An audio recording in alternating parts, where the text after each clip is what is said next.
So, in today's video, sisilipin po natin tong si Mada PH at nada-download po siya sa iOS or sa App Store. Operated by iFund Lending Corporation. And if you go to the Securities and Exchange Commission na website, dun sa mga list of online lending platforms na rehistrado, mahahanap po si iFund. Pero yung andong platform dun is si Mada Loan. Kung si Mada Loan ba ay si Mada PH? Hindi ako sure, guys. Okay ba itong utangan tong si Mada PH? Madali bang ma-approve? Pwede ba siyang pagkatiwalaan ng ating personal information? Then, kilalanin muna siya, guys, bago i-download. Keep watching this video.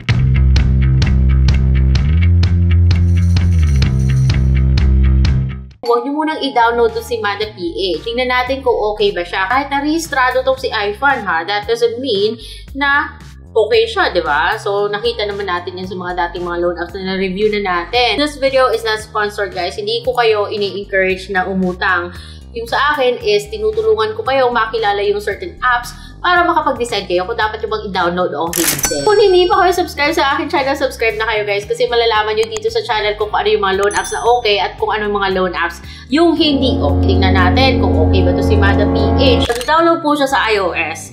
Hindi ko siya mahanap dun sa Google Play Store. Baka yung equivalent niya dun si Mada Loan, but I don't know. Pero concentrate naman muna tayo dito kay Mada PH. Yung stars niya, 1.8 lang. Up to 12,000 pesos daw yung maaari niyang pahiram, ha? So, minimum of 3,000, pwede din siya magpahiram ng up to 24,000 pesos. Professional. Professional at flexible sa serbisyo na pinansyal. Kung magtatagalog ka, kung English, bakit Taglish? Hirap pa naman i-pronounce. Download ko siya para sa inyo, guys. So, serve nyo muna kung okay ba siya o hindi. Doon pa sa dashboard, nakita ko na kaagad 12,000 na automatic approval. Huwag muna kayong mag-download. Panoorin nyo muna yung video na to. So, kinlik ko po yung apply loan. Pagkatapos, hiningin nyo po yung phone number ko at i-click yung red and agree privacy policy na yan. Pagkatapos, i-click yung next step. Saka magpapadala po siya ng OTP na 6 digits. Yung OTP galing kay Mada Loan. Kung iOS ba si Mada PH, kung Google Play Store ba si Mada Loan, OTP galing kay Mada Loan eh. So, pagkatapos yung ilagay yung OTP, then yun, magko-collect siya ng basic information. Personal email, marital status, children, educational background, residence address, then length of stay, length of residence, employment type, monthly salary, company name, Facebook nila, kung ibigay yung Facebook username mo. I-click confirm, pagkatapos, hihingi po siya ng emergency contacts. Not 1, not 2, not 3, but 5 po yung emergency contacts hihingin niya at kukunin mo dun sa phone book mo. Kukunin niyo na yung picture ng ID mo.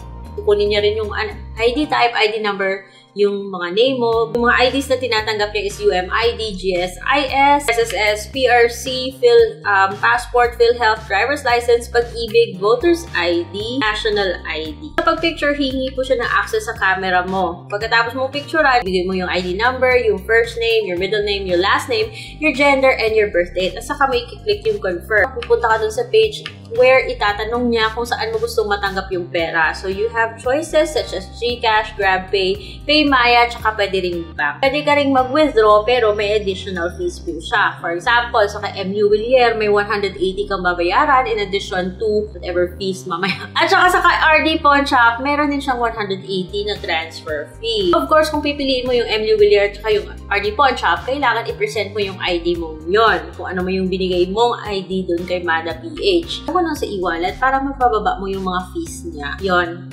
Lalabas na yung kanyang offer. So, hindi naman pala yung maximum na 24 or 12,000 yung offer. So, magsisimula ka doon sa 3,000. May ano pa siya, may term pa siya na 7 plus 120 days. Ano ba namang drama to? Oh my God, sabi ko na nga eh. So, 2 payments daw, pero parang joke. Kasi after 7 days, babayaran mo lahat plus interest.